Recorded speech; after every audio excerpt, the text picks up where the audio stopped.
Орой минь үзэгчтэй том тоо нэвтрүүлэг эхэлж байна. Илүү л хөрөнгөтэй хүнээс мөнгөний аваад одоо хэрэгцээтэй хүнд дамжуулагч. Гол асуудал бол гадаад худалдааны алдагдлал байсан байхгүй. Гадны хөрөнгө оруулалтыг авахгүйгээр хөгжсөн улсын дэлхий дээр нэгж байхгүй байхгүй. Мөнгө гэл хэлэхэд айж байгаа бол уусаа баяжих сэтгэл зүй хаалттай гэсэн. Асуудал болгоны ард боломж байгаа. Том асуудал бол том боломж байна гэсэн. Койныг яа аваад ч юм уу яа байлгаад. Үнцэн өснөө. Монголчууд өөрсдөө айгүй growth mindset-тэй үндэстэй байхгүй юу? Та тэр ажлын цалингаа нэмсэн үү? Нэмлгүй яах вэ? Нэмсэн. Дотор төхөөсөн мөнгө маань ингээ байхгүй болцсон. Энэ нөгөө хэрэглээ. Зүгээр яг л хэрэглээ. Хөрөнгө оруулалт юунд орж байгааг мэдэхгүй ирнэ дагаад орчдөг. Тэнд нэг луунд чинь онцчлогс ирэх юм бол айхтар зүйл болно гэх. Тэгэл эдийн засгийг тэнд байдаг одоо нэг хэдэн ухаантай улсуудын боддог хийдэг ажил гэж юусоо бодож хэрэггүй. Та бол одоо гэртээ сууж байгаа, телевизээр сууж байгаа үзэгч бол та өөрөө эдийн засгийн нэг бүтэл хийсэн. Эдийн засаг санхүүг хэлбэрээр хүргэнэ. Том тоо нэвтрүүлэг. Мөнгө ба сэтгэл зүй. Та хизээ хамгийн сүүлд логикоос илүү сэтгэл зүйтэй хөтлөгдөн мөнгөтэй холбоотой шийдвэр гаргасан бэ? Худалдан авалтын дараа авдаггүй байж дээ гэж бодсон удаа бий юу? Бидний санхүүгийн шийдвэр зөвхөн тоон дээр бус, үлээлт, айдас, баяр хөөр дээр тулгуурладаг. Хүмүүсийн бодит зан төлөв нь классик эдийн засаг, логик, рационал таамгаас ихээхэн өөр. Хэрэглэгчдийн зан төлөвийн судалгаагаар хувь хүн болон өрхийн санхүүгийн шийдвэрийн 70-90% нь сэтгэл хөдлөлт тулгуурладаг. Хүмүүс яаж олсноос нь шалтгаалж мөнгөө өөрөөр зарцуулдаг. Жишээ нь шагналын мөнгийг 6 цэнгэл зарцуулдаг бол цалингийн мөнгийг илүү хэмнэлцтэй хэрэгэлдэг. Хүмүүсийн 48% нь бусдыг дагах хандлагатай байдаг. Нийгмийн сүлжээ, TikTok, найзын зөвлөгөөгээд бусдын сэтгэл хөдлөлийг хулбарлаж шийдвэр гаргадаг. Харин онлайн худалдааны 60% сэтгэл хөдлөл шууд нөлөөлдөг.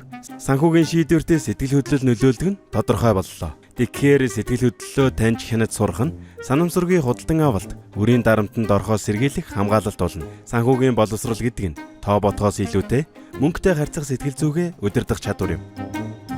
Том тоо нэвтрүүлэг эхэлж байна. Та бүхэнд орой минь хүргэе. Та мөнгөө тархиараа удирддаг уу эсвэл зүрхээрээ удирддаг уу? Энэ талаар та бодож байсан бол өнөөдрийн нэвтрүүлэг тантай хамт хариулт авах болно. Студид маань энэ зүйл ярилцахаар хоёр зочин маань хүрэлцэн ирсэн байна. Зочдоо та бүхэнд танилцуулъя. Сайн байна уу үзэгчдээ. Өнөөдрийн зочин хөтлөгчөөр Жавзанлуу миний бие оролцож байна. Сайн байна уу сэтгэл зүйч Маралгаа. Сайн сонсогчдын үүсгэн байгуулагч, сэтгэл зүйн шинжилгээ ухааны докторант. Одоо яг 7 дахь жилдээ практик дээр зөвлөгөө онцлогоо хийж ажиллаж байгаа. Хүрэлцэн баярлалаа. Гурлаа өнөөдөр ер нь хүн мөнгөтэй холбоотой шийдвэр гаргахдаа сэтгэл зүйн талаар юуг анхаарах хэрэгтэй бол ер нь сэтгэл зүйн хүний мөнгөтэй холбоотой шийдвэр гаргалт нэрхэн нөлөөлдөг талаар яриа өрнүүлээ. Тэгээд зочноосоо асууя л та ингээд хүмүүс өдөр тутам маш олон шийдвэр гаргаж идэг те. Тэгээд худалдаа авалт мөнгөтэй холбоотой шийдвэр бол хүн өдөр тутам гаргаж байгаа. Гэхдээ яг тэр тухайн шийдвэр гаргалт нь илүү нөгөө мөнгө санхүүхээсээ илүү үгүй бол сэтгэл зүйтэй тухайн одоо хүний яг тухайн мэдэрч байгаа мэдрэмжтэй холбоотой байгаа юм санагдал. Тэгэхээр сэтгэл зүйн талаас нэр нь яаж хардаг юм бол?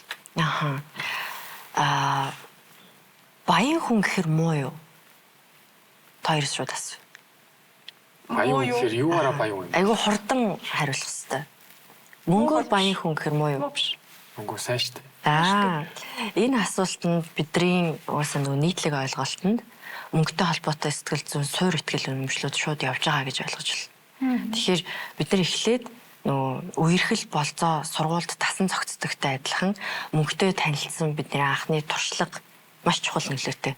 За энэ нөгөө эрэгтэй хүнтэй харилцах харилцаа, үерхэлтэй харилцах харилцаа тий дарагтайгаа харилцах харилцаа гэдэг шиг мөнгөтэй харилцах харилцааны суур ихтгэл үнэмшил дээр ямар бодол, мэдрэмж, сэтгэл хөдлөл байгаа вэ гэдгээс хамаарч бүх сонголтууд гардаг. Тэгээ монголчуудын хувьд угаасаа сэтгэл хөдлөлтөөр тулгуурсан шийдвэр гарах магадлал асар өндөр. Яагаад гэвэл бид нэр одоо угсаатны сэтгэл зүгээрээ шар цус ихтэй хүмүүс. Ерөн сэтгэл хөдлөл ихтэй, жоохон уур омог ихтэй, шар хор ихтэй хүмүүс ахгүй.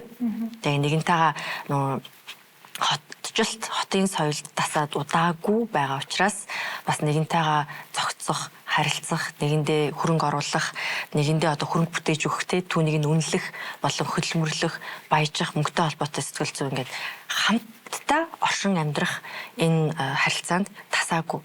Тэгээ тийм болохоор бас энд үүсэж байгаа олон стресс бохомдлыг сэтгэл хөдлөлөөр тулгуурласан ашиггүй худалдаа авалтууд хийгээд таашаал аваад нөхөд явааддаг. Тэгэхээр энэ нь бол нөгөө сэтгэл зүйн байдалтайгаа холбоотойгоор л мөнгөө зарцуулаад байгаа. Ааха. Яг нөгөө хүн болгонд одоо үзэж байгаа хүмүүс маань ч гэсэн өөрөөсөө асууж үзээсэй гэж бодож байна. Мөнгө гэхээр айж юм. Яг ямар мэдрэмж төрж ийн гэдэг нь амар чухал. Мөнгө асуухаар мөнгө тий танд хэр ойрхон байна. Тэгтэл зарим хүмүүс ингээд ихэнх нь жирхдэг байхгүй. Ялангуяа эмэгтэй хүмүүс бол мөнгөний талаар уулзаад барагтаа ярьдаг. Та мэдж байгаа шүү дээ тий. Нөхөр хүүхэд аяга тавг одоо тийм сурлаг хөдөлмөр ямар вок сайн байна гэдэг тухай ярихаас биш хаана хөрөнгө оруулах уу? Өөртөө ямар хөрөнгө оруулалт хийсэн бэ гэхээр өстой нөгөө сойдноос хэтрэхгүй авсан юм шопинг бол ярьдаг. Архитай хүмүүсийн үед мөнгөтэй холбоотой сэдв нөгөө дайчин шин чанар, эрэлхэг байдал, нийгмийн статус тий өөрийнх нь нэр хүндтэй шууд холбогддог учраас энэ чиглэл яриа сурчсан байдаг. Тэн чиглэлээр яхад нэг тийм хэцүү биш гэх юм уу? Тэ? Тэгэхээр үзэгч маань ингээ өөртөөс асууж үзээсэй гэж хүсэж байна. Мөнгө гэхээр одоо нэг багш, дарга тэ одоо аялал гэдэг шиг энэ ингээд тодорхой тэр хүний дотор байгаа бүр ухамсарт нэг талбар нөхгүй. Хүний амьдралын нэг талбар хэсэг гэсэн үг. Тэгэхээр мөнгө гэж ярихаар зарим хүмүүс шууд чи юу одоо шуналтай юм бэ? Нийтлэг буруу итгэл үнэмшил. Эсвэл ингээл уулзахаараа л мөнгө ярьдаг хүнд би дуураггүй ч юм уу те. Эсвэл юм л мөнгө яриад ахын амар сонин гар. Эсвэл мөнгө зөн гэж ярихаар яриа утгагүй болгоод байна. Ингээд дуур амьсгалыг наастргүй болгоод байна. Бид нар энэ тал дээр санал солилцох, нэгэндээ мэдээлэл солилцох, нэгнийхээ итгэл үнэмшилд орох дурггүй ингээд нэг юм нэмэх 18 кино үзэж байгаа юм шиг баг тийм юм эвүүцдэг. Салхи хөлсийг асуух ч юм уу те эсвэл мөнгөний талаар яриан дээр тэрийг ингээд илэрхийлж ярьж нэгэндээ мэдлэг өгөхтөр маш муу. Тэгэхээр мөнгө гэж хэлэхэд айж байгаа бол уусаа баяжих сэтгэл зүй хаалттай гэсэн. Тэгээ заавал баяжихтаач биш шүү дээ. Мөнгө угаасаа хүний амьдралын чанар, амь нас, эрүүл мэнд, боловсрал бүх амьдралын чанарын бүх суурь нь тэнд явж байгаа гэсэн. Тэгэхээр бид нар нэг халгаад мөнгө гэхээр зөвхөн чи санхүү ч юм уу чи нэгтлэн юм уу чи дараагийн юм уу захирал юм уу гэж болохгүй шүү дээ тий. Энэ тал дээр бид нэр чөлөөтэй сэтгэлгээтэй байж өөрөө та үүнд яаж ханддаг вэ? Таны үзэл бодол ямар вэ? Тэг мөнгийг одоо олох тал дээр тий хэр ичдэг юм уу, жигшдэг юм уу, айдаг юм уу, баяжих ямар айцтай энэ тэгвэл ядуу байх нь танд ямар ашигтай байгаа ингээд шууд итгэл үнэмшилтэй холбоотой явна гэсэн үг. Тэгээ таасаа ярьлаа шүү дээ нөгөө нэг бидний нөгөө хөгжилтэй түүх нийгэмтэй холбоотой гэдэг нөгөө талаас хамаагдгүй нөгөө сур хүмүүжлэлтэй холбоотой байх тийм үү. Бага багт чинь нөгөө ээж аав нар чинь жоохон хүүхд үйжиж битгий мөнгө ирээд ч гэдэг юм уу. Тэгэхээр хамгийн анх нөгөө үг гэл авчдаг тийм. Одоо битгий жоохон хүүхд үйж гэх. Тэгэхээр нөгөө сур хүмүүжил тэр бас мөнгөтэй харьцах харилцаанаас яаж эхэлж юм гэдэг юм. Яг зөв маш гоё асуулт. Мөнгөтэй харьцаж хүүхдүүдэд сургаагүй. Өмнөөс нь Монгол эцэг эхчүүд дандаа шийдвэр гаргадаг штэ. За чи үрчин надаа өг. Чи дими юм авчихна. Тэ одоо найзыгаа яагаад аагаад байгаа юм ч юм уу. Эсвэл мөнгө өгч сургадаггүй. Тэрний зохицуулалт их мөнгөтэй байж хүүхд ер нь бол үзэх хэрэгтэй байхгүй. Яг тодорхой өсвөр наснаас эхлээд.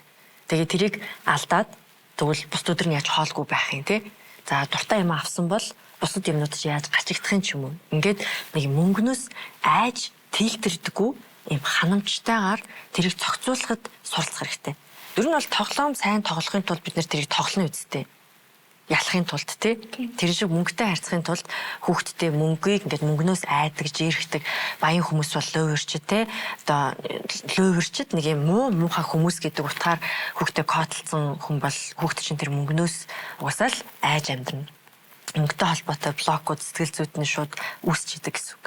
За тэгэхээр мөнгийг өгөх хэрэгтэй байх нь байна. Дээрээс нь энэ хүстэй маш их холбоотой.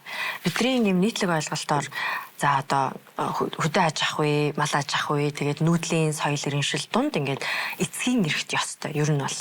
Тэгэхээр нэг юм суур итгэл үнэмшилд нь ааваа мөнгө олдог, ээжээ авчирч өгдөг.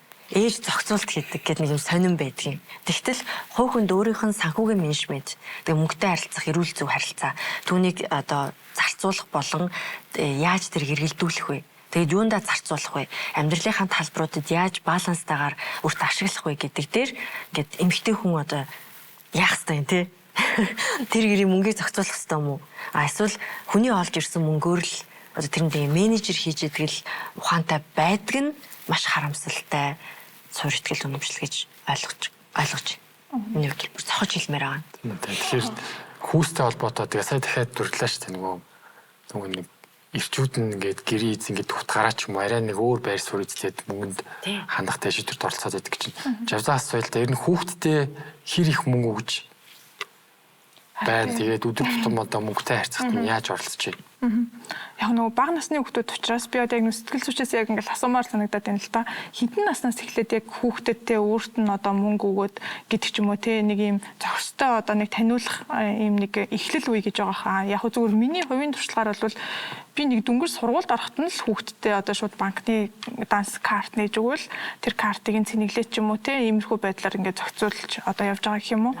Бүр бага насны хүүхдүүд бол зүгээр тоглоомын аргаар л нөгөө янз бүрийн хуримтлуулдаг банк гэл нэг тиймэрхүү аргаар л одоо ойр зүрийн байдлаар гэх юм уу те тэгж явж яг бодит мөнгөтэй харьцуулсан туршлага нь гэвэл нэгдүгээр ангид орохоос нэхлээл сурагч болж идгээл одоо нөгөө дансыг нээж өгөөл те их бага хэмжээгээр тэгээд ойр зүрийнхаа гэрийн хэрэглээний ч юм уу өөрийнхөө олсон мөнгнүүдээс хуримтлуулсан мөнгнөөсөө юу авах нь өөрийнх нь одоо сонголт гэхдээ юу авах гэж ийнвэ гэдэг дээр нь бол бас санал солилцдог. Нэг тиймэрхүү байдлаар одоогийн байдлаар бол явж байна. Тэгэхээр яг сэтгэл зүйчээс илүү яг асуумаар байна л да тохиромжтой нас гэж байгаа юу? Сургуулийн наснаас эхлээд мэдээж яг бодит мөнгөтэй харьцуулдаг. Тэрнээс өмнөх наснд нөгөө тоглоом мөнгөөр хүүхдэд баримжаа суулгадаг. Талхны үн болон авж байгаа легоны чинь одоо хэд дахин үнэтэй юм бэ? Тэгээд чамд нэг л юм авах эрх байгаа. Тэгээд ээж авахын цалин ийм юмд хөрөнгө оруулж байгаа. Чиний балетийн төлбөрт ийм үнэтэй, хөл бөмбөгийн төлбөр чинь ийм үнэтэй, хувцассанд ийм мөнгө зарцуулж байгаа гэдэг ийм зарцуулалт хийж байгаа шүү. Энэ болгож ингээл тортой юм барьж орж ирээд л байдаг. Тэгээд тасралтгүй тэр тор болон хөрөгчин дүүрээд л байдаг гэдэг нэг ийм юм биш. Яагаад ээж аав маань юуны төлөө намайг орхиж яваад ажиллаад байгаа вэ гэдгээс эхлээд ийм сахилах баттай болох хэрэгтэй байхгүй. Тэрний ийм хөдөлмөрлөх ийм таашаал гэх үү дээ. Тэр зүйлийг бага наснд нь суулгаж өгнө. Тэндээс яагаад ингэж хөдөлмөрлөөд тэгээд тэр мөнгөөр биднэрт юу авч өгөөд юунд хөрөнгө оруулаад эцэг эхийн бодол ухамсар юунд чиглэж байна уу гэдгийг мэдж байгаа хүүхэд ийм амьдралын зөв хэвшилтэй болчдөг.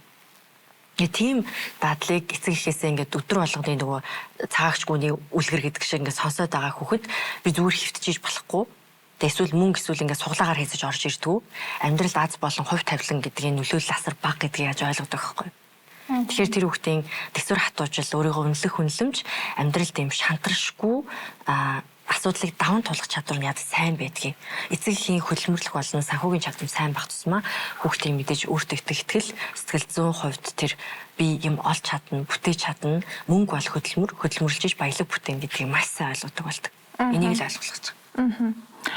Нөгөө түрүүнд нөгөө ярианыхаа хэлсэрт мөнгөтэй яаж хандж ийн харьцаж ийн гэдэг нэг хувь хүний нэг юм байр суурь байгаад байна шүү дээ. Тэр л болохоор яг миний хувьд болохоор хүмүүсийг танихдаа тэргээр нь шууд өгөнчдөг байхгүй юу? Одоо юу гэх юм нэг юм үзүүлэлт байдаг гэх юм уу? Ер нь за хүнд мөнгө зээлүүлээ хэлсэн хугацаанд өгч гин үү? Юу гэдэг чинь яг тэр хүн яг нөгөө өөрөө мөнгөтэй яаж одоо хандж ийн гэдэг нь тэр хүнийг өөрийг нь шууд илтгээд идэг гэх юм уу? Зүгээр миний зүгээс бол тэгж хараад байдаг. Тэгэхээр тэрнтэй ихэр санал нийлэх вэ? Зөв хандлага санагдаж байна. Яагаад тэгэхээр хүн амьдралдаа гаргаж байгаа том шийдвэр сонголтууд дээр одоо эхнэр нөхрийн сонголт, ажил мэргэжлийн сонголт те амьдрах орчин гих мэтчлэн энэ сонголтууд дээр юм эрс дэрс сонголт хийх юм бол боломж байдаггүй. Тэ нэгэн дээр нь маш ухаалаг, нэгэн дээр нь маш тэнэг сонголт хийх боломж байхгүй. Тэр хүн өөрийнхөө суурь ихтгэл үнэмшлэр амьдралд хандж байгаа. Тэнд бол мөнгө бол бүх суурьнд нь явж байгаа. Тэгэхээр хань ижлийн сонголтын дээр хүртэл хүний ухамсар төлөвшил сайн байх тусмаа мэдээж баялаг их хураана. За тэр баялагийг тогтоох уу, үржүүлэх үү, өсгөх үү, хоримтлуулах уу, эсвэл нэг өдрийн дотор алдах уу гэдэг нь хань ижлээс нь хамаардаг. Тэгээ нэг нь цуглуулаад байдаг, нэг нь өдөржин шүнжин шопинг хийгээд байдаг бол яах вэ? Тэгэхээр хань ижлийн сонголт амьдралдаа гаргаж байгаа хүн чинь ингээл их юм хурааж баялаг их бүтээх тусмаа тэр зүйлийг яаж хадгалах уу, хамгаалах уу, өсгөх үү гэдэг дээрээ тулгуурлаж сонголт хийдэг учраас тэр өөрийгөө хайрлаж байгаа, амьдралаа хайрлаж байгаа, амьдралын чанараа хамгаалж байгаа, сахин хамгаалж байгаа хүний л энэ тэнд бидний нүдэнд харагдаж байгаа үр дүнгууд байхгүй. Тийм ээ тий. Тэгээд би зүгээр ингэж бодлоо. Ямар ч сан хүүхдээ ингээ багаас нь мөнгөтэй харьцуулж сурах хэрэгтэй байна. Тэгээд тэр нь мэдээж хэрэг бас сайн нийлсэн олон давуу тал байгаа.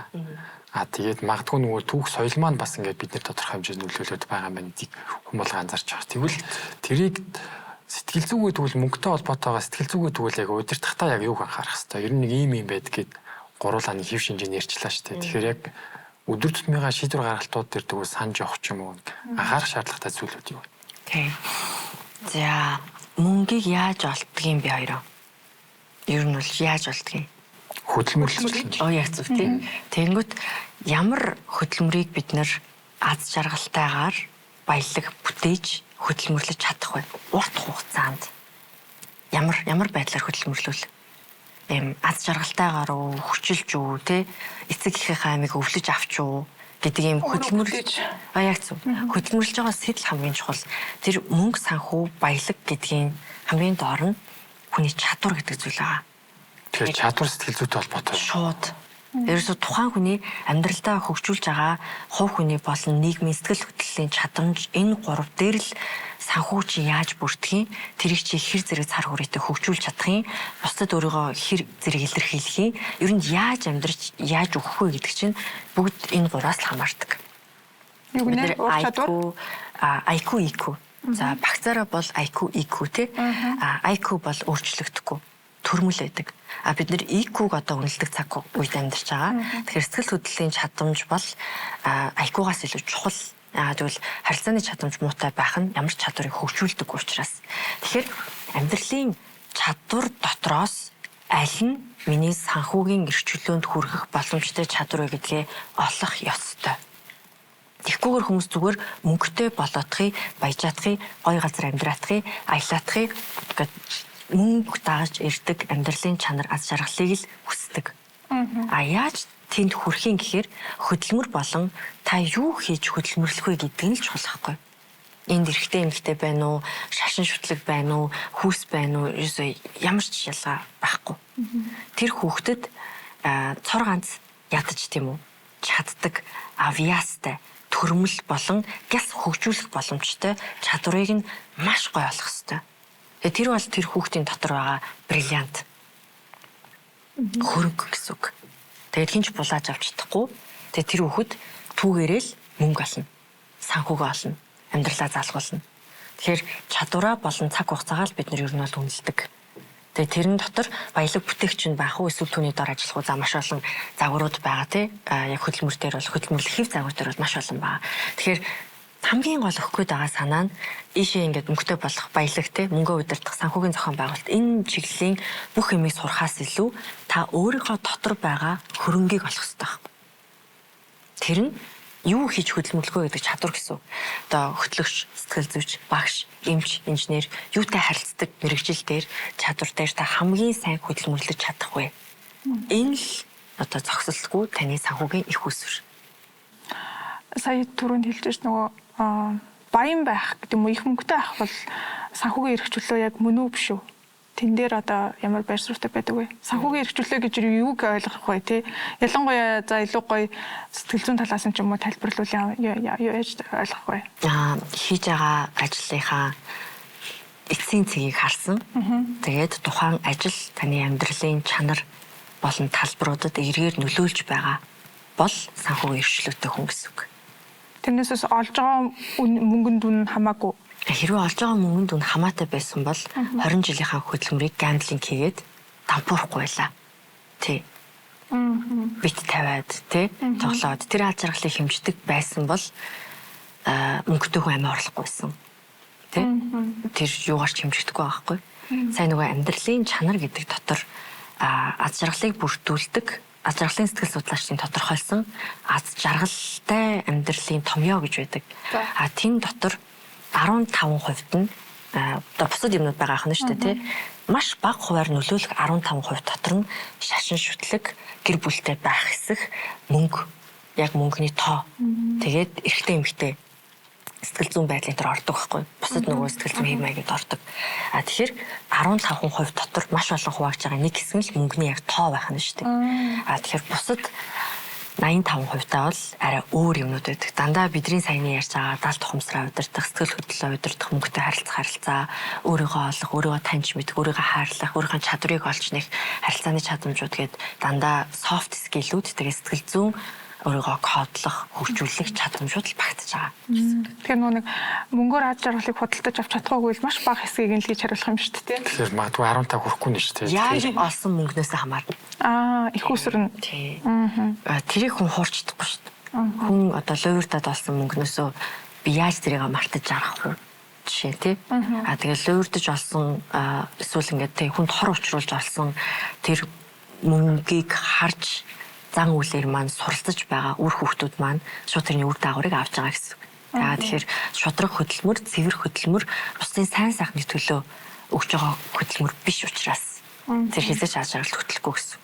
Тийм ээ. Тэгэхээр яг нөгөө буруу замаар олсон мөнгөөс илүү хэдүүлээ нэг суглаанд хожооч юм ингээд хүмүүн ингээд төсөлж аваа их мөнгөтэй болчдаг шүү дээ. Тэр үед магадгүй ингээд жоохон үрлэгээ хандах ч юм уу ингээд яг тэр тухайн нэг тийм их мөнгө гинт олох үеийн сэтгэл зүйн онцлогийг тайлбарлаж өгвөл. Энэ алдартай судалгаа суглаанд их мөнгө хоцсон хүмүүстээр урт хугацааны лонгитюд судалгаа хийсэн ба. За тэр хүмүүс мэдээж амьдралын чанар, санхүүгийн байдал бол маш муу байсан. Тэгээд донтолттой байсан. Ер нь санхүүгийн чадвар буурах тусмаа амьдрал донтолт болон сэтгцэн эмгэгүүд бас гарч ирдэг байхгүй. Тэрийг нөхөж орж ирдэг. За тэгээд тийм хүмүүс, тийм төрлийн амьдралын чанартай хүмүүс суглаа хоцсны дараа эхний 3 сарда хизээч байгаагаагүйгээр хэмжээгээрээ аз жаргалын индекс нь мэдээж өссөн. Шүү дээ. Галзуурна шүү дээ. Яг тэр үедээ бол нөгөө 4 төрлийн допамин, окситоцин, эстроген болон бусад төрлийн аз жаргалын дааврууд нь бүр супер ялгарчиж байгаа байхгүй.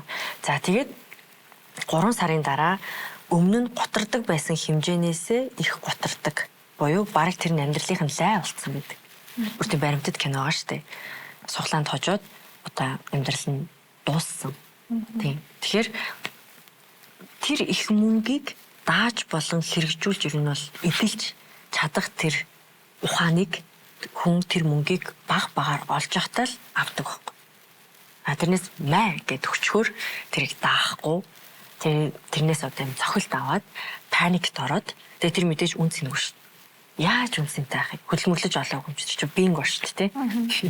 Тэгэхээр тэрийг тогтоон барьж чадахгүй хэсэг хугацаанд одоо бараг амьдрах хугацаагаа 3 сард багтааж аваад л бүх аз жаргал аваад л тэгэл дууссан судалгааны байдаг. Тэгэхээр мөнгөд олж хүн мөнгө олж явахдаа хоримтлуулж явахдаа сэтгэл зүйн бас ингээд дагаад өсөө явждаг гэсэн санаа яваад байна. Ер нь бол энийг суралцж явах явцдаа бид нар насаа ихсэлж байгаа гэсэн үг. Аз жаргалаа, насаа, амьдралын чанараа, ирээдүйн баталгаагаа өөрчийдэг. Тэрнийхэн шагнал нь мөнгө байхгүй. Тэрнээс мөнгөний төлөө яваад яг аз жаргал болон сэтгэл зүй, амьдралынхаа тэнцвэрт байдлыг мөнгөний төлөө явж байгаа мөртлөө энэ 3 баланстай явж байгаа би нэг ч өршөөлөгч хараагүй. Дан ингээд би багтаа айгүй ядуу зүд өссөн гэдэл те зовч өслөө ингэж өслөө тэрэг төрч өслөө өстө нэрээ амар хэцүү байлаа гэл ингээд энэ сэтгэл зүйн шарахаар яг мөнгө оллоо л доо те энэ маш их хөвдөлтөөс учраас тэгтээ тодорхой ханамжтай төвшөнд хүрээд гээд амьдралынхаа бусад талбарыг харсан чинь яг 3 настай хүүхэд шиг. Их нартайгаа харилцаж чадахгүй, нөхөртөө харилцаж чадахгүй, хүүхдээ ойлгож чадахгүй ямар ч юм насанд хүрсэн хүний бие даасан байдал амьдралын чадварууд нь байдаггүй. Мөнгөтэй л юм те. Гэхдээ бусад юмаа өөрсдөө ойлгож чадахгүй. Тэр хүнд эрүүл мэнд байхгүй, амьдралын зөв дадал байхгүй, зөв майндсет байхгүй те. Бүх юм юм хязгаарлагдал мөнгө л ойлголоо гэдэг улаангасаа дайрахаар мөнгөтэй болсныхаа дараа асар их готордог. Тэгэхээр мөнгө хөөжил болохгүй хана шүү дээ. Мөнгөний сэтгэл зүй хамгийн гол нь утсан л тэр. Мөнгө хөөвөл тэгээд тусаа. Тэр олсон мөнгө чинь байхгүй болчихно. Тэгэнгүүт зарлагдсан цагаа харангуут амь нас чинь хаймар их хоногоор үргэлжлсэн байдаг. Тэгэл хямарч эхэлдэг гэсэн. Тэр бүгднийх нь ирэхээр тэнцвэрийг хадгалах хэрэгтэй. Яг зөв амьдрал азралтай амьдрал чинь тэнцвэртэй амьдрал шүү дээ, тийм. Тэгэхээр мөнгө ганцаараа байлаа гэдэг тэр тэнцвэрийг хангахгүй нь шүү дээ. Яг зөв тийм. Яг нэг зөвхөн мөнгө олох гэдэг ийм харааны өнцгөр биш. эсвэл өөрийнхөө илүү ажил хөдөлмөр хийгээд дуртай юм аа гэж гэдэг юм уу те ингээ баг багаар ахаад илүү ингээ тогтвортойгоор өсөөд гэдэг юм уу тэрийг нь дагаж шагнал болгож мөнгө орж ирж байгаа. Тэр мөнгө болвол тэр мөнгө хичнээн ихээр нэмэгдсэн ш тэрийг ингээд хангалттай хэмжээний удирдаад аваад явах сэтгэл зүй потенциал нь өөрт нь хүнд аль хэдийн бий болчихсон байна. Тийм болохоор зөвхөн мөнгөний төлөө биш бусад өөр зорилгын төлөө явах юм бол энийг бол бид нар хангалттай удирдах чаднаа л гэдэг ойлголт авч шүү дээ. Тийм ээ. Одоо нэг сошиал медиагийн нөлөө маш их байгаа шүү дээ. Одоогийн нийгэмд бол тэгэхээр одоо ялангуяа эмэгтэйчүүдийн хувьд ч юм уу те хэрэглээний зарцуулалтан дээр сошиал медиа скол найзуудынхаа нөлөөлч гэдэг юм уу те ер нь нэг одоо шопинг хийх гэдээ ярьсан шүү дээ. Тэгэхээр энэ дээр болохоор маш түргэн шийдвэрүүд гаргадаг. Тэгээд ихэвчлэн нэг юу гэдэг юм зээлийн их усрээ гэдэг юм уу тийм. Тэн дээр одоо яг ямар сэтгэл зүйн байдал яваад байна? За яг мэдээж маркетинг дээр тулгуурлаж бизнес хийж байгаа. Тэгээд тэр юмнаас бол бид нар хэзээ ч гарахгүй. Зүгээр тэрэнд шүүлтүүртэй байхын тулд ялангуяа эмэгтэй хүн гэж ярьсан юм чинь тийм эмэгтэй хүн нөгөө эрэгтэй хүнийг бодвол карьер нь баг өсөлтөд явдаг биш. Хүүхд төрүүлээл нэг тап дахиад тэрэндээ очих 3 жил. За ингээд маш олон амьдралын саадууд биологийн үүднээс юм хэрэгцээнүүд байдаг. Тэгэхээр гэл сайхан ингээл өсчихгүй байхгүй юу гэж хэлдэг ороод. Жаахан хэцүү байдаг. Тэнгүүд амар их юмыг зохицуулах, дэвчих шаардлагатай болдог. Тэнгүүд өөрийнхөө яг personally өөрийгөө тодорхойлж чадаагүй эмэгтэй хүн бол энэ бизнесийн маркетингүүд дунд бол ингээл сэгсрэгдэнэ. Би хийн болоо юу их гэдэг юм болоо би яг төрсөн болоо миний амьдралын утгач юу юм болоо би ээж болох юм болоо би эмээ болох юм болоо тий би юу хийх гэж төрсөн болоо гэл ингэж гайхаж итэл нөгөө сэтгэл хөдлөлтөөр тулгуурлаж маркетинг хийж байгаа шүү дээ. Тэр юм нь нөгөө тархин юмаа бодож өөрийгөө олж амжаагүй байтал хамаг цаг хугацааг нь маркетингаар мөнгөний болон цаг хугацааг нь аваад л дуусах гэсэн үг байхгүй. Нэг талтай ашигтай. Тэгэхээр тэнд төвлөрөх биш өөрийнхөө хэн бэ? Юу вэ? Юу хэрэгтэй вэ? Юу хийдэг хүн бэ? Надад одоо юу хэрэгтэй юм гэдгээ тодорхойлсон хүн бол айгуу сайн худалдаа авалт хийдэг шүү дээ. Жишээ нь өөрийнхөө стилийг, өнгийг те хийдэг ажлын онцлог, өдрийн одоо хөвшил загвараа тодорхойлсон хүн ингээд дэлгүүр ороод ингээд манраал яваад идэв. Тэ надад ямар өнгө цогтөг, би ямар стилтэй, би ямар уулзалтууд хийдэг, ямар ажлын онцлогтой, надад юу байгаа гэдэг бүх юм тодорхой. Би хэн бэ, юу вэ, юу хийж байгаа, яах гэж байгаа гэдэг бүх юм тодорхой учраас ингээд тэр маркетингийн өвчтэй давалгаанд ороод л тэнийг худалдаа авалт тэгээд суугаад ах магадлал ер нь бага байхгүй. Тэгэхээр өөрийгөө олж таньж мэдхээс эхлэх ёстой. Тэгэхгүй бол угаасаа л баялаг болон энэ худалдаа авалт хийх юм чинь ингээд зах хязгааргүй л байгаа штэ. Тэгээд тэрэнд ингээд сэтгэл хөдлөлөөрөө те хөрхөн бясалганд ингээд өргөтүүлж орж байгаа одоо харах шиг байхгүй тулд би өөрөө эхлээл тэрийг ухамсартай зохицуулах, тодорхойлох хэрэгтэй байна. Тэгэхээр нөгөө тодорхойлох гэснээс төлөвлөгөө гарах санаанд орчлоо л доо. Тэгэхээр магадгүй төлөвлөгөөгүй явж байгаад нөгөө реклам ч юм уу сошиалтэй гадны нөлөөнд өртөөд төлөвлөгөөгөөсөө худалдаа авалт ч юм уу зарцуулалтаа хийж байгаа юм шиг л надад зүгээр санагдаж байна. Тэгэхээр мөнгөтэй холбоотой сэтгэл зүйн дээр ингээд төлөвлөгөө гарах те ингээд төлөвлөгөөтэй байх нь ямар давуу талтай байна. Тэрийгээр яг нөгөө сэтгэл зүйн дээр нөгөө бусад нөлөөлөд байгаа тэр хүчин зүйлүүдийг удирдах тавах боломжтой. Боломжтой.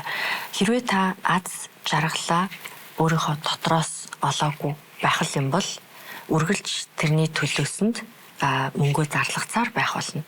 Бусад хүмүүс тийш чинь байнгын сэтгэл хөдлөлтөөр чинь тоглож мөнгө чинь сааж байна л гэсэн үг. Тэгэхээр өөрөөсөө дотроосоо ундарсан аз жаргалыг олж сурах хэрэгтэй. Тэр нь ингээд хоосон хүн чинь сэтгэл түгшилтэй, готралтай ингээд нэг юм өөртөө ихтгэлгүй мэтгэлгүй явж идэг байхгүй. Тэгжээтэл чи турчвал гоё гээл те. Тэрийг харалтаа энийг үзэлтэй. Одоо ингэчүүл чи амар гоё болох гэдэг нь шүү дээ. Өгнө шүү дээ. Тэгэхээр өөртөө итгэл, өөрийн талаар итгэл үнэмшил, өөрийгөө олсон, тодорхойлсон аз жаргал чинь ямар нэг гадны юмнаас хамаарахгүй байх хэрэгтэй байхгүй.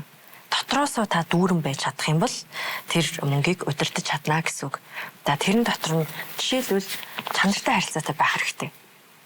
Хэрвээ амьдралдаа чанаргүй харилцаануудыг холдуулж, устгаж, хаалгараа гаргаж чадахгүй юм бол чанаргүй хүмүүстэй уулзаж цаг мөнгөө үрсээр байх болно. Тэгээд ганцаардаад ч юм уу ганцаараа байж чадахгүйгаас болоод ч юм уу ингээл хий дими юмд хүмүүст цаг заваа зарлагдаад л явааддаг. Хоёрт нь би юун дээр амжилт ахиц гаргаж чадах вэ гэдгээ олоод түүнийхээ төлөө ингээд мэрээд л явж явах хэрэгтэй. Ингээд явж хахад баар чамайг аз жаргалтай болгоно. Тэ бэлгийн харилцаа чамайг аз жаргалтай болгоно. Мөнгө чамайг аз жаргалтай болгоно. Шоу сэнгийн чамайг аз жаргалтай болгоно штэ гэдэг юмд автаж явахгүй гэсэн үг. Тий, өөрийнхөө амжилтаас, агцаас аз жаргалаа мэдэрч сурна гэсэн үг. За дээр нь хөдөлмөрөөс аз жаргал мэдэрч сурсан хүн тэр ингээд зогсолтгүй хөдөлмөрлж явахдаа маш бага дозоор аз жаргалаа аваад л яваад байдаг байхгүй. Ингэж явж байгаа хүн хизээч нэг өдрийн нэг шөнийн эсвэл нэг удаагийн маш том тэнэг хөрөнгө оруулалт хийж аз жаргал өсгөх гэж боддоггүй. Өдөр болгон ууж байгаа витамин А хүн нэг өдөр 100 шиг ууя гэж хүсэх үү? Хизээч хүсэхгүй шүү дээ тий. Тэгэхээр би өөртөө аз жаргалын доозоо өдөр болгон чанартайгаар ингээд өгөөд явж байгаа хэрэгтэй байхгүй. Тэгээд сэтгэл хөдлөлийн хувьд сэтгэл зүйн эерэг хандлагатай хүн аз жаргалтай байдаг. Энийг бид нар мөнгөөр худалдаж авч чадахгүй. Тэр мөнгөтэй ямар хөдөлмөрөөс ч бараг хамаарахгүй. Тэгэхээр ингэж явж байгаа сэтгэл зүйн сөрөг хандлагатай байх юм бол тий бусдад татаархаал, бусдаас сурч хөгжиж чадахгүй байгаал тий өөрийнхөө мэдлэг боловсрал, ур чадварт хөрөнгө зарцуулахгүй байгаад л ингээд л эхлэх юм бол ер нь бол жоохон хараар бүдүүлгээр хэлэхэд тэгэл ядуураад л явна гэсэн үг байхгүй. Тэр хөрөнгийг тогтоон барьж өсгөж чадахгүй. Тэгэхээр сэтгэл зүйн эерэг хандлагатай хүн ер нь бол сэтгэл зүй болон хөрөнгөөрөө баялаг байдаг. Баян байдаг. Тэр сэтгэл зүй бол хамгийн үнэтэй баялаг. Яха, яг зөв. Маш их өрөнд орчихсон байна гэж төсөөлөе л да. Тэг ингээд дааж давшгүй өрөнд. Тэгэхээр угаасаа тэгэл хүн өөрөө ирэхгүй л нөгөө нэг гарц ингээл янз бүрийн зүйл. Тэгээ дээрэс нь сэтгэл готрол бол ингээд туйлдаа ингээд толцсон бааш тэ. Юу болоод байгааг нь ойлгохгүй ч юм уу тий. Яг тэр үед ер нь ингээд хамгийн ихний алхам гэх юм уу тэр хүн юу гэж харж бодох хэвээр вэ? Чи яагаад өртөө болсон гэдэг үнэнтэй нүрт бол. Ямар ч арга байхгүй. Хүмүүс болохоор ийм кейс үзэндөө байна. За 800 сая тэрбум, 2 тэрбумаас 4 тэрбум бол одоо инээдэн болчихно дөө, тий? Монголчуудын гамблингт бол нэг үнэхээр инээдэн болчихно. Ингээд ярихад гайхгүй байхгүй. Би л гайхгүй. Маш их сонссон учраас. За ийм хэмжээний өрөнд орсон тэнгуүтээ за ингээд сайхан одоо нүүр тулахаар орж ирлээ, тий? Амьдридаа энэ ч одоо тий паниктаад ингээд ханчлаа штэ, тий? Тэгээ орж ирэнгүүтээ бусад хүмүүс намайг уртын харманд хүлээж аваасай. Тэ? Надад буцаад боломжууд мань хүрээд ирээсэй гэдэг амар сайхан зүйл хүсдэг. Үгүй хүн нэг л өдөр өрөнд ордог шүү дээ. Тэгэхээр энд авчирсан замаа эргэж хараад ямар ихтгэл үнэмшил, бодол, хүмүүжил, хүүхэд насны туршлага, ямар буруу ихтгэл үнэмшил, ямар алдаа чамайг энд хүргэсэн бэ гэдгээ ойлгосон хүн би дахиж өрөнд орохгүй мэн гэдгийг мэдсэн цагтаа тэндээс гардаг байхгүй. За тэгэхгүй ээж аваасаа зээлээ дахиад лөвөр хийгээд өрөө төлчлөө те үргэлж айцтай байна. Яагаад би өрөнд орсон мэдэхгүй шүү дээ те. Дахиад магадгүй шүү дээ. Би ч тэг. Тэр алдаагаа давтах гэдэг юм те. Тийм. Тэгэхээр давтахгүй болгохтлоо өөрийгөө имжлээд энэ алдаанд хүргэсэн бүх замуудаа ойлгосон хүн л итгэлтэйгээр одоо надад итгэе гэж хэлдэг байхгүй. Дахиж тоглохгүй. Тэгэхээр тэр алдаагаанаас суралцах те. Ойлгох алхам ойлгох. Тийм ойлгох. Эхний алхам юу вэ? Өөрийгөө таньж мэдэх. Өөртөө ярилцах. Таньж мэдэх. Таньж мэдэх. Тийм, доторх бүх юмаа. Алдаа оноотой бүх юмаа. Тэгээд анамнез гэж юм байдаг, геномоор гаргаж ирдэг. Дэшээ тий. Тэгээд ер нь энүүхэндээ гэж зөвлөхөд хэрвээ таны дэшээ одоо 3-аас 7 үе дээр гамблинг эсвэл ямар нэг төрлийн аддикшн буюу домтолт ингээд байгаа бол та ихний алхмыг хийж битээ. Тэгээ одоо аав архины хамааралтай, өвөө архины хамааралтай, өвөө маань архины хамааралтай. За би ч гайгүй дээ ингэж ууж болохгүй. Ягаад тэгэхээр тань сүр байгаа. Тэгэхээр эрсдэл өндөртэй тоглоомдоо тэгж ороод хэрэггүй. Буюу та бусад хүмүүсээс илүү донтох эрсдэлтэй гэсэн үг. Цаанаасаа өгөгдөл байна гэсэн үг. Шатна гэсэн үг. Тэрэнд автна гэсэн үг. Тийм тэгэхээр эхний алхмаа хийгээд хэрэггүй байдаг. Тэгэж эрсдэлд оруулж хэрэггүй. Тэгээ тэрийг одоо би ч гэсэн архины донтой болох юм байна гэдэг баталж авахт тий. Тавдах үе нь болж. Сэтгэл зүйч хүн гээл тэнгуут чинь нөгөө өөрийнхөө сэтгэл хөдлөлийг аягуулсан удирдах менеж хийдэг болохыг шууд төсөөлж байна л та. Тэнгүүд яг мөнгөтэй харьцах одоо нөгөө хувийн санхүүч гэдэг юм уу тий. Тэрэн дээрээ яг баримталдаг юм зарчмууд юу вэ? За хамгийн нэгдүгээрт би өөрийнхөө хийж чадах юмыг л хийдэг. Сэтгэл зүйн шинжлэх ухаан, зөвлөгөөний ур чадвар, яг практик туршлага болон шинжлэх ухаанч мэдээлэл дээр л хөрөнгө оруулна. Өвөнд л одоо хувь дээр ярьж байгаа шүү дээ. Мэдээж би 2 хүүхэдтэй гэр бүлтэй. Тэгтээ яг хувь дээрээ санхугаа ярих юм бол би эндээс хамгийн түрүүнд хөрөнгө оруулдаг. За тэгвэл энэгээр би бусад зүйлдээ хөрөнгө оруулах боломжтой учраас бусад одоо миний стил, эсвэл амьдрал, тэ хоол унд ч юм уу ингээд бусад зүйлсийг чаддаг хүнд нь даатгаж сурах хэрэгтэй буюу бусад хүний хөдөлмөрийг үнэлж тэрэнд мөнгө зарцуулж авч чаддаг байх хэрэгтэй. Тэгэхгүйгээр нөгөө ядуу сэтгэлгээгээр те би өөрөө үсэсчээ, ингэчээ, өөрөө ингэчин гэд ингээд өөр нэгд би чадахгүй штэ. Би бүх юмыг зүүж байж чадахгүй штэ. Би хоол зүүж, гоо зүүж, сэтгэл зүүж, багш, философи би чадахгүй штэ те. Тэгэхээр яг чаддаг юмдаа тэрнийхээ мэрэгчлэлтэн болохын тулд тэрэндээ цаг гаргахын тулд бусад чаддаг юмыг чаддаг хүнд даатгаад хангалттай сайн төлдөг байх хэрэгтэй. Энэ бас аягүй чухал. Тэгэхгүйгээр нэг юм татгандгүй гэх юм уу тийм. Яг гоо тэгэхээр нөгөө талдаа танд өөртөө маш их цаг гарч ийн л гэсэн үг шүү дээ тий. Одоо өөрийнхөө илүү гүнзгийрээр судлахад зүг. Тэгээд хүмүүсээс би мөнгө хөдөлмөрөөрөө олсон мөнгө авч явахдаа тэрийг би хүний ямиг авч ийна гэж боддоггүй. Би миний цаг хугацаа бүтээлч байдал хөдөлмөр энд орсон байгаа. Тэгэхээр би энийг хүртэх ёстой гэж боддог. Тэрнээс бид хоёрт 3 чихэр байна. Би хоёрыг навчлаа яана энэ дуусчлаа ч юм уу те мөнгийг юм дуусчдаг амар хэцүү. Би их мөнгө олвол айгу муухай харагдана. Хүмүүст гоё харагдвал айгу муухай харагдана. Намайг амар оо тийм юм гэж бодно. Ингэж болохгүй гэдэг тийм биш. Илүү би хөдөлмөрлсөн юм чинь хүртэх хэрэгтэй гэдэг юм юу байх гэдэг шүү дээ тийм. Нөгөө тал та нөгөө өөрийнхөө чадсан юм дээр төвлөрөө байдیں۔ Тэ. Тэгээ бус хүмүүсээр бол чадсан юм хийлхийгээд. Тийм шир хүн чинь одоо мэрэгчлийн өсч юм байгаа шүү дээ. Тэгээ би тэрэнд ингээл үсээ сонин болгоод л ингээд цагаа алдаад байх хэрэг байна уу? Тэ. Тэрний оронд номоо уншаад зөвлөгөөнийхээ нэг уншаад сэтгэл зүйтэй ямар нэг юм уншижсэн дээр тэр хүний хөдөлмөрийг үнэлэх хэрэгтэй. Тэгээд хүний хөдөлмөрийг үнэлэх, өөрийнхөө хөдөлмөрийг үнэлүүлэхэд ингээ айхгүй байх хэрэгтэй. За яг дараа өөрөө бас би хүнд мөнгө зээлдэггүй. Маа те ингээ чи ингэчээ би тэгчээ гэдэг нэг юм байхгүй. Мөнгө зээлдэггүй. Тийм. Ерөөсөө. Зээл үзэж байгаагүй. Зээлэхгүй. Хүнээс мөнгө зээлэх үү? Зээлүүл хүүтэй аавна. Хүүтэй. Шудраг тэр хүнд ашигтай байхаар тийм. Тэгээ ингээ харсан чи айгүй ингээд санхүүгийн хувьд зарцуулалтын хувьд айгүй ингээд төгс төгөлдөр юм шиг санагдаад. Зүгээр ингээ өөрөө сүулт нь ингээ ямар нэгэн шийдвэр гаргах чаатай санхүү мөнгөтэй холбоотой шийдвэр гаргах чаа. За би дими мичтэй гэд өөртөө те жоохон хатуу хандчихсан юм тохиолдол байна.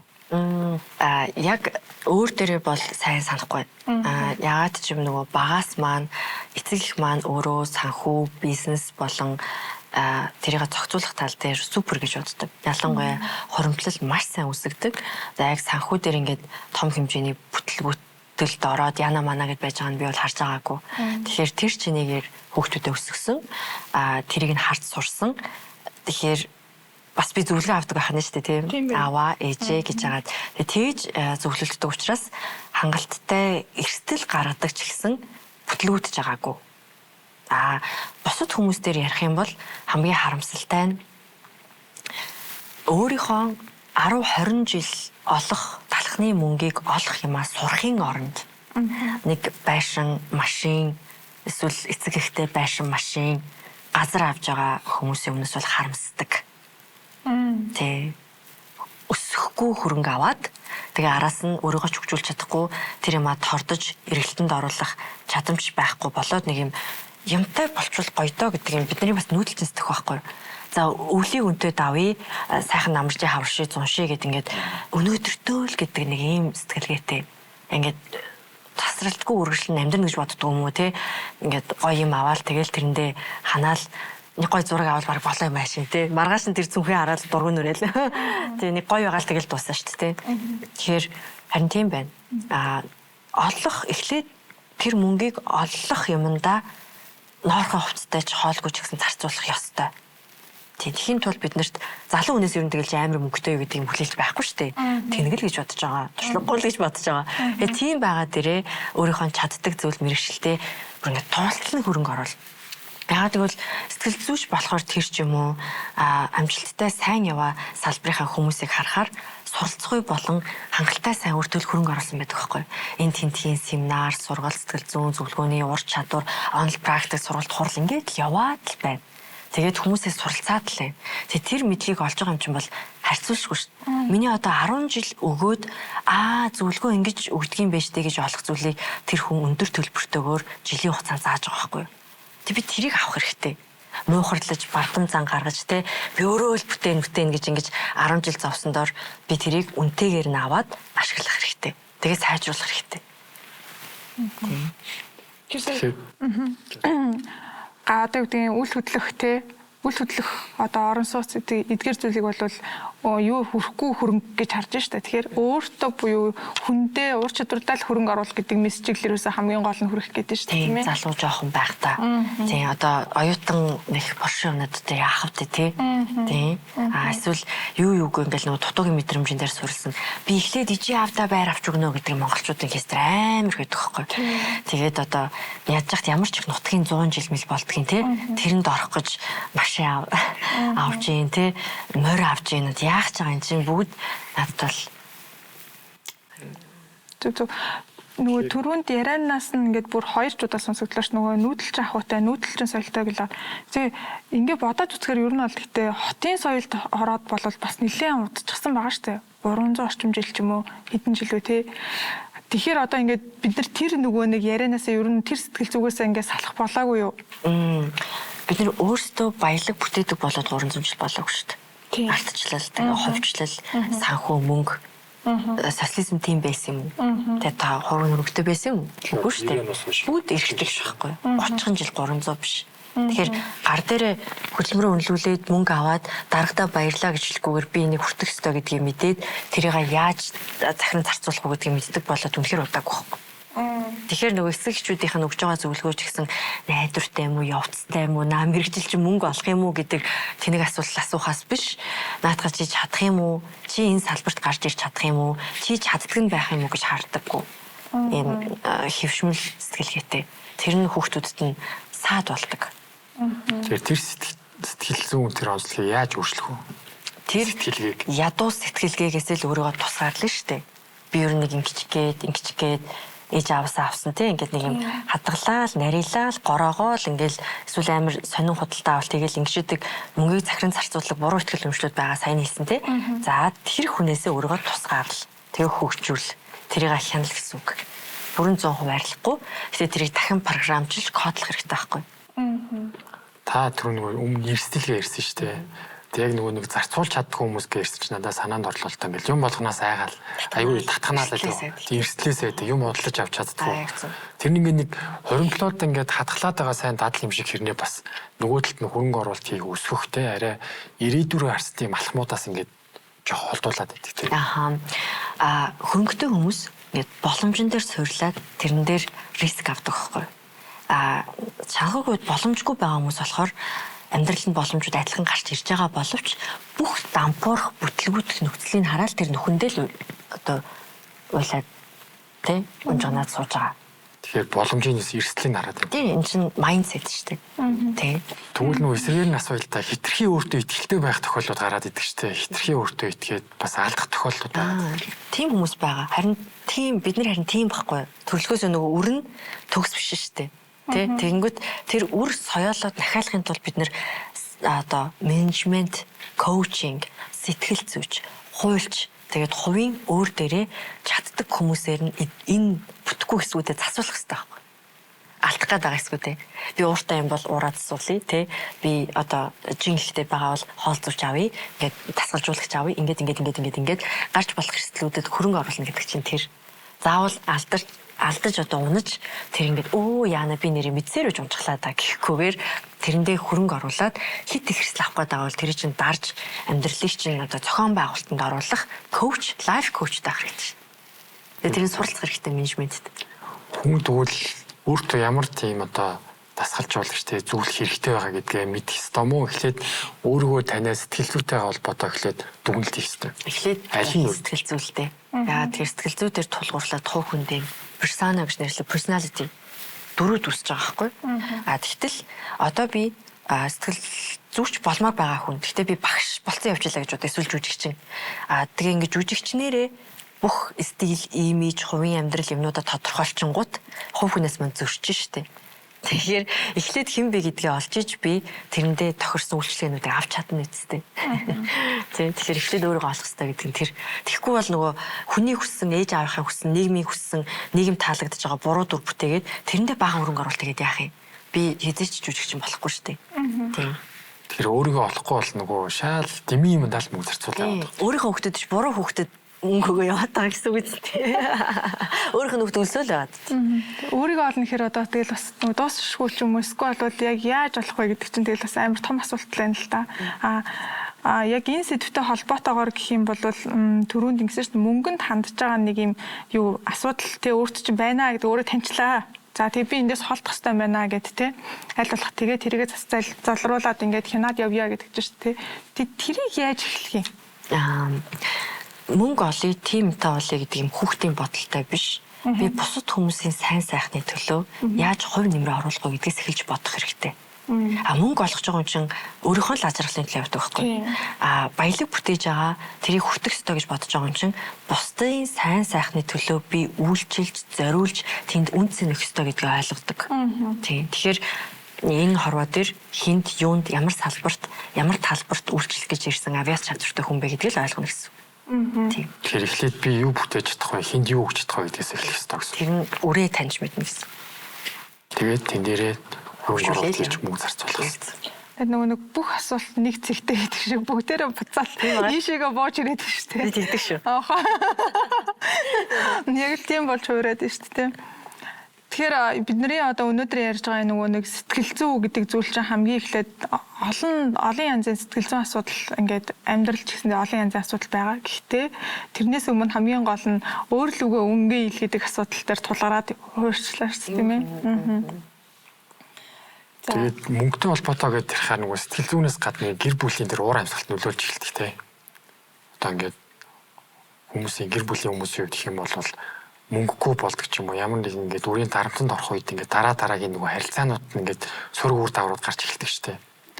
Тэр энэ дээр яг ямар сэтгэл зүйн байдалд байгаагаа яаж мэдээд ямар арга хэмжээ авах вэ? Яг сөрөг талыг нь бууруулах гэх юм. Аз жаргалаа өөрөөсөө л олд сурах хэрэгтэй. Тэгэхгүйгээр таны хүүхэд эхнэр эсвэл нөхөр таныг ажралтай болгох ёстой хүмүүн үү? Мэдгүй. Үгүй. Хүний өөрийнх нь хариуцлага дотор байдаг зүйл дотор тэр хүний санхүү, мөнгө, аз жаргал, сэтгэл хөдлөл, бодол, мэдрэмжүүд байдаг байхгүй юу? Өөрийнх нь чадварууд. Тэгэхдээ эдрийг нөгөө хүнээсээ ингэж хүсээд дургуй ажиллаа ч юм уу хийж байгаа дургуй юм хийж байгаад орж ирэх юм байна шүү дээ тий. Тэгээд би яагаад гэр бүл дотор аз жаргалтай байхгүй байна гэдээ шаналаад тэгээд бүтгэхгүй гэсэн. Тэгэхээр аз жаргалын чинь ундраг их усүр энэ таны хариуцлага шүү.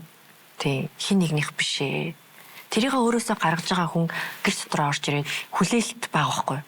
Надад үйлчил, намайг хайр, намайг ажралтай болго, надад талрах, намайг хүндэл, надаас юм асуу, намайг магталтаа чи гэд байхгүй шүү дээ тий. Тэгэхээр өөрөө л ажралтай байх дээр та анхаарч чадна. Энэ бол таны контрол буюу таны хяналтын дотор байгаа зүйл. Тэгээ тийм байгаа хүн угаасаа бусдад өгөхдөө нэг гороогоол, буцаагаал юм хүсэлтэй хорглоо тоолоод байдгүй юм. Тэгээ өөрөөсөө ажралтай байгаа хүн хажууд хүндээ ажрал өгөхдөө нэг тийм өөрөө дуусаж өгч гээд байдаггүй. Тэр нөгөө мөнгө гэлтгүй ер нь ингээд хүний хийж байгаа бүх шийдвэр те амьдралын чанар, эрүүл мэнд те аз жаргалтай байх. Одоо ингээд зүйлийн суурь нь болж байгаа. Гэдэгт тэр ингээд өнөөдөр маш сонирхолтой өрнүүллээ. Жавцаагийн хувьд үзэгчтэй нэмээд ингээд хэлэх зүйл. Одоо сэтгэл зүйчээс бас нөгөө нэг айгүй олон янзаар ойлгоод гэх юм уу те сонсоод тэг явж угаасаа л сэтгэл зүйч вэ мөнгөч вэ өөр хосын харилцаач вэ те хүүхдтэйгээ харилцаач вэ тэгэл явж бол буцаалаа өөрлөгөөл гэдэг юм дээр очичлоо л та. Тэгэхээр нөгөө талаас болохоор үдчихэж байгаа хүмүүстээ болохоор юу гэж хэлмээр байна вэ гэхээр та хідэн төгрөгтэй байх нь бол хамаагүй юм байна. Та харин санхүү дээрээ ямар одоо хандлагатай гэх юм уу те тэр байдал чинь одоо та 3 настай хүүхэд шиг үлдчихгүй тулд үнэхээр ажил хөдөлмөрөө хийгээд те тэр хугацаанд бидний ингээд юмд хандах хандлага дагаад энэ нөгөө санхүү мөнгөтэй үнэхээр их одоо юу гэдгийг орлоготой хуримтлалтай боллоо гэхэд тэрийг удирдах ухаан аль хэдийн ингээд бий болчихсон байх учраас хичнээн их мөнгөтэй байсан ч гэсэндээ таны бусад зүйл сэтгэл зүй 3 настай хүүхэдтэр үлдэхгүй тулд та бас хичээгээрэй л гэж хэлэхээр юм байна. Тэгээд 3 настайгаараа үлдэхгүй тулд яг өөрийгөө эхэлж танд мэдээд өгч чадахтай, үнц нь бичээд бүтээж чадахтай. Бас ингээд өөрийнх нь хар өөр хэлэх юм бол мөнгө олж чадах орлоготой байх тэр зүйл рүүгээ зориороо эрт мэдэрэй гэсэн. Таны хувьд үзэгчтэй хандаа нэмээд хэлэх зүйл. За бүгдэнд нь одоо сэтгэл зүйн амар амгалан азрал хүсье л гэж хэлье да. Маш Гоё байд.